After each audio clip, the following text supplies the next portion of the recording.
Hi, welcome to VHTB. We're live from Vegas. It's the it's the SpaceX IPO. This is fantastic. I'm Seika. I'm Justus. I'm Matt. And I'm Brian. And so for the past year and a half, I think, we've been getting together virtually to talk about the culture, talent, finance side of the hard tech startup ecosystem. And given that today is SpaceX IPO day, we all thought we'd get together, actually be in a bar. Yep. And share some stories. Yeah, we're here at the Cosmos Sportsbook, and we are like potentially minutes away from SpaceX starting to trade. So, the IPO price was 135. Now they're saying it's going to start at 150. And we're just like, we got a group of us here hanging out, mostly former SpaceX, and talking, swapping stories. And it's crazy to think we got here because like when I started as an intern in 2012, Elon was talking at the company talks like, oh, maybe we'll IPO in like 3 years, 4 years. For the first couple of years when I started, it was always like 3 years out. And then Tesla went public, and then the timelines got longer and longer. And he was like, I hate being public. It's never going to happen. There it is. It just went live. 150. Whoa. So we heard a little bit of your stories from the memories. You just posted the other day. You've been investing in SpaceX for 10 years now at Space Capital. Is that right? Yeah. So our first investment was in 2017. At that time, they had just launched a couple Starlink satellites and, had proven out reusability. And like the belief was that they were going to be able to launch tens of thousands of these Starlink satellites. And nobody had ever done anything at that scale before. And so it was really like a big bet on whether like it was possible to even do things at that scale. And so, I had an opportunity, to sit down with Brett Johnson at that time and really sort of unpack this question. It's like, if you're a private company, you're trying to do a huge sort of CapEx build to scale up launch and satellites. Are the private markets actually deep enough to be able to like carry the company through this crazy time? He's like, no question. Like, we've got this. And I'm like, I haven't seen hundreds of millions around, billions of rounds. Like, that wasn't the normal thing at that time. And, he just had supreme confidence that it was possible. It proved out to be absolutely true. And, company's been able to grow and scale, significantly to this point. Now they are actually tapping those, public markets because, you've got three major growth drivers here. You've got Starship, you've got orbital data centers, and, the longer term mission of, interplanetary stuff. And so, you need a lot of money to be able to do those things. So it's exciting.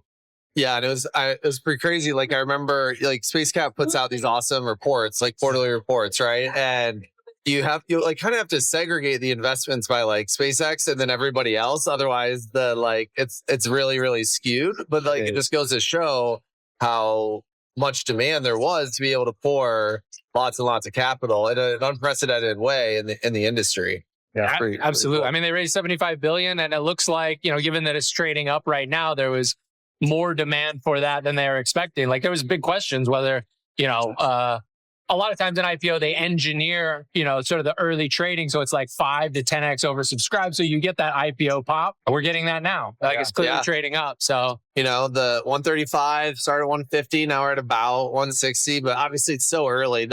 Today, like basically doesn't even matter because everyone's locked up. For investors and employees, it won't matter for a while, right? It's a symbolic day. It is. For sure. Yeah.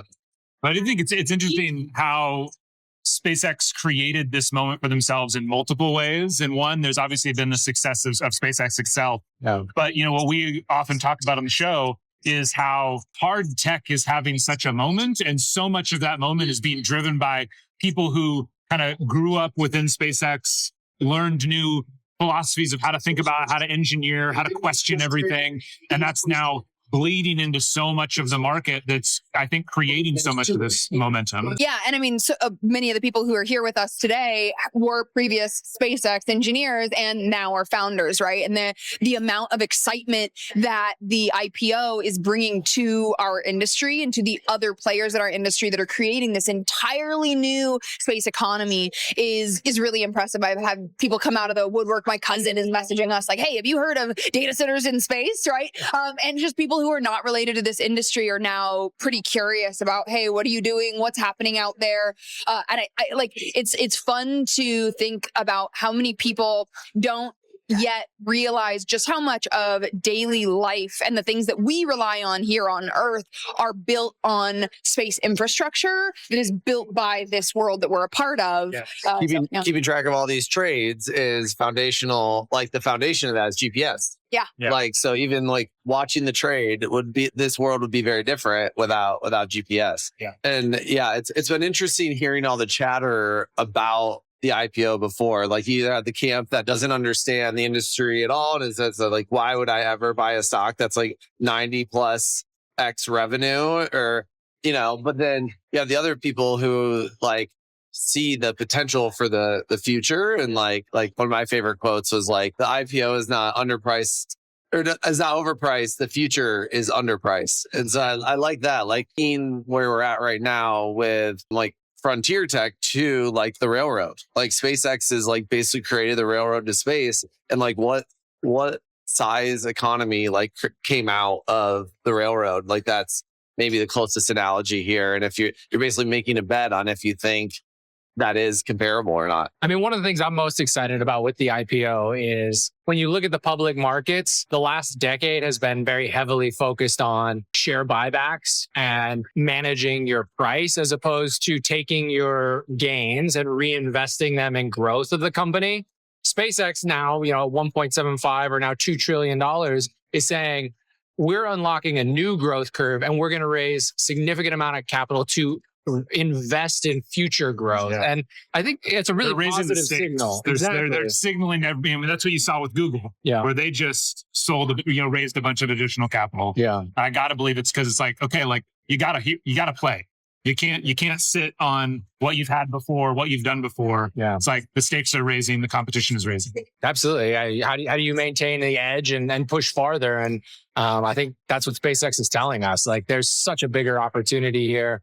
We're going to go after it and capture it. And hopefully it'll inspire other, Fortune 500 companies to say, let's not just juice our share price. Let's focus on like taking big swings and bets and get back to like what it means to drive growth in the economy. I was just going to say, I was going to keep down that train of what are you most excited about kind of with this IPO? Because I think for me, one of the things that I find really, I don't know how unique it is, but one of the things that I've been most interested in these past couple of weeks is seeing all the stories of the welders, the engine mechanics, the people who were the baristas. Exactly. Like the thing that people don't realize about so much of hard tech is like the future is built by these people who are bending metal and getting dirty and working the swing shift. And there's so many stories coming out about these people's lives are being changed today and over the next couple of months, which is just, I think is such an underreported story. It's reported a lot, but it couldn't be reported enough because it's so powerful. Yeah, it's real generational wealth that many of them are able to make. That's really incredible. The other thing I was going to say that this largely impacts is new people, the next wave of talents interest in equity, which then gives companies more ability to hire better talent. People place more value in equity when they see those stories, right, of people who cranked it out for 5-10 years early on and have generate like life-changing and generational wealth. When you go to then make an offer to someone as a seed stage company, and sure, you're still paying market cash for that person, but you're able to you have a much bigger pool if you're able to offer meaningful equity, and people really have seen the proof of that equity play out.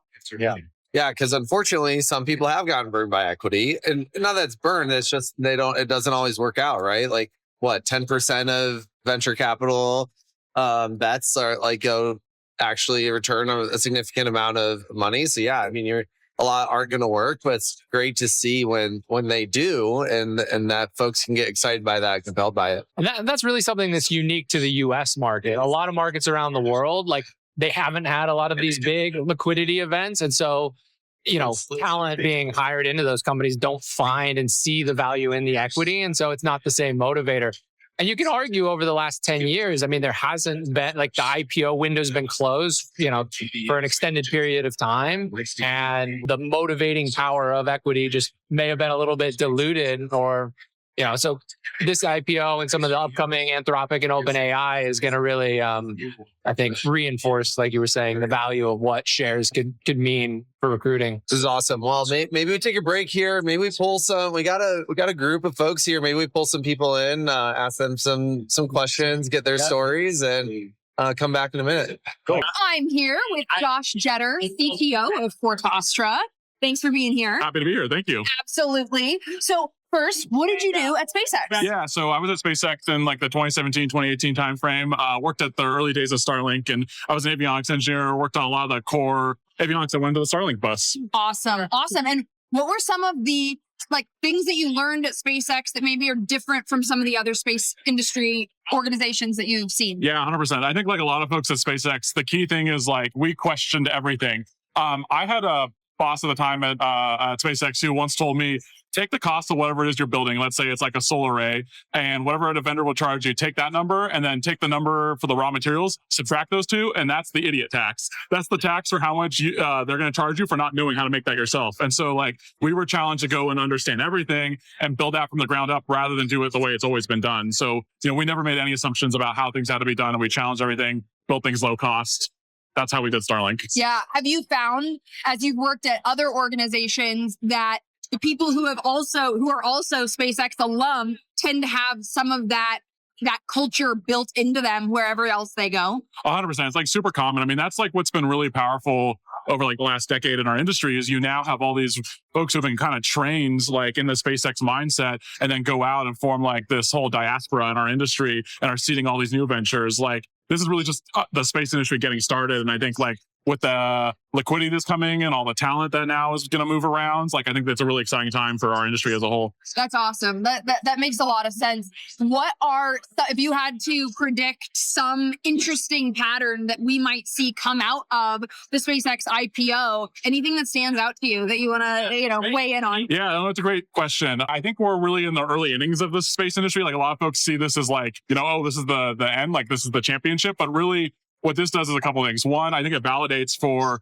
private markets that like hard tech and hardware is an investable business. Like for a decade or two, if you wanted to work in hard tech, it was a real challenge to raise money. But with a multi-trillion-dollar exit, like the proof point is there. So I think it unlocks capital. I think second, the talent that like we talked about will move in there. And then third, I think we're just getting started in terms of in-space applications. Like the first generation of commercial space was in probably like the 2000s to 2010. You had launch. In the 2010 to 2020, you had telecommunications and imaging. And now the 2020s and 2030s, we're going to really do the exciting kind of sci-fi stuff that we never talked about before. So I think that's what's coming next. And that's what I'm like most excited about. Yeah, it truly is the new frontier, right? Like this entire economy is being built. And it's so fun to be able to see the early ideas that truly sound like they're out of sci-fi, right? Absolutely, 100%. Got space robots out there. That's right, exactly. Yeah. Very, very cool.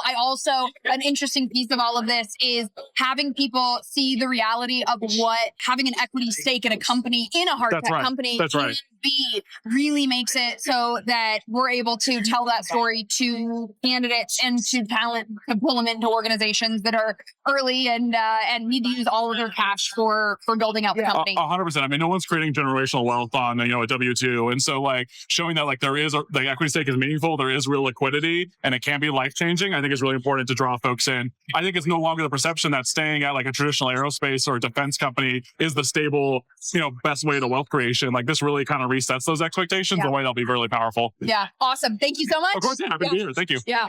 All right, I'm here with Brian Taylor, CEO and founder of Lux Aeterna. Brian and I have known each other for a couple of years now. Yep. We're an early check in the company, and they're building reusable satellite platforms. So what we wanted to unpack today, he's a SpaceX alum, and some lessons learned from your time at SpaceX. So yeah, I mean, if you could take us down a little bit of memory lane.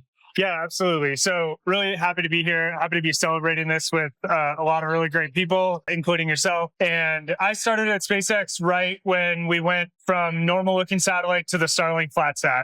And I did all the testing for that. And we really, no one had defined what that needed to look like. And we had a different way of doing things just because we could. We were very hardware rich. I would say. And that has affected kind of the company that we built today. So, and I'll go into that in a second. But one quick story from that time is we had 60 satellites on orbit. The power converters for the solar array weren't working properly. We didn't have a great way to test them on the ground. While they were in space, I had about 3 weeks to figure out how to test them before they were kind of going to start demising. Not quite 3 weeks, but pretty close. We needed to decide by then. So I had to take a solar array, a full flight size solar array, cool it down to negative 80 degrees C, and then light it up with the sun somehow, right? This simulates coming out of eclipse, which is when the problem was occurring. And because we were so hardware rich, we had satellites kind of laying around, you could do tests and think about tests differently because we had so much hardware, right? And so what we did is we took solar arrays and we put them with a satellite in an insulated shipping container, cooled that down with liquid nitrogen down to about negative 80 degrees C, and then used probably 250 Home Depot halogen lights to light them up inside the shipping container. And we had to do that across a couple different satellites to get variations across, to see the issue that was happening, to correlate that with the data we were seeing on orbit. And to be able to do that so quickly was really like a luxury that we had at SpaceX because of the leverage and the hardware rich and kind of the culture. That's really hard to recreate when you're outside of SpaceX. So there's been some specific things that we have to do with our culture and how we approach development to kind of try and implement that again. And so really quickly, I'm the founder of Lux Aeterna and we build fully reusable satellites. Kind of for background, we want to bring the reusability that, SpaceX did for rockets to satellites to really speed up lead times, lower costs, increase supply chain resiliency, things like that. So we haven't flown our first vehicle yet, but we have a lot of versions of prototypes that, I've encouraged my team to spend the money early to build those rather than, analyze the hell out of it. And that was really something that got ingrained in me at SpaceX and kind of the example I gave. And there were many more behind that, erring on the side of build it and learn from it rather than do more analysis with it. And that's really kind of changed how we do that. So, we have a test coming up that's going to get to kind of transonic speeds. We could do 2 test articles, and we pushed our partners that we're working with to do 8 instead. And just increasing the sample sizes really increases what we learn on different things. So that's kind of one example of what we did with SpaceX that we now do here. So that's incredible. I mean, that's a direct through line from what you learned and how you're applying it now. I'm curious, now that SpaceX is trading and, a lot of folks that have been there, are now liquid. How do you think that it will change the hard tech ecosystem? Now that you have many other folks like yourself, that have these lessons learned and have more wealth to be able to explore. What do you think comes next? Gwynn has talked about this a lot of kind of making better decisions when you're starved for resources. And we were always pressured to that at SpaceX. You kind of think that they have a lot of capital, which they do to do NRE, but we would really get pressure from above to move a lot faster and to move a lot lower cost on kind of high rate production types of things. And you make better decisions on that. When you talk about SpaceX people that are going to become more liquid, I think you're actually going to have these different groups within that, where some people might relieve that pressure and they kind of make really cool space nerd things, but they're not maybe the best actual decisions, but kind of for an entire business, including customers and stuff like that. So we're really careful with our capital, obviously in our investors' interests, but resource-starved decisions make better products. And so it's important to kind of keep that in mind, even when people as individuals and the companies that they start may become, liquid based on a liquidation event like this, that is super fun to celebrate and is great, but we have to keep discipline because it makes the best decisions. So, yeah. Well, appreciate that. That's a lot of insight and super happy to be here and celebrating with you today. You too. So thanks for sharing a little bit of that insight. Absolutely. Let's have a great day. Yeah. Cool. Thank you so much for tuning into the very first live episode of VHTB to celebrate SpaceX IPO Day. It was absolutely a fantastic event to be a part of. We did have one technical hiccup where we recorded an additional interview that got lost to the ether. So shout out to Karan, the CEO of First Resonance. As with all interviews that get lost to the ether, it was without a doubt the best interview of all time. So I'm really sorry we didn't get to share it with you, but I'm sure we will have more discussions with him, as we will have more discussions to bring to you as we continue to look at the future of what this SpaceX IPO means for the hard tech landscape. There's so much happening right now. There's always going to be a lot to discuss. So we look forward to seeing you next time.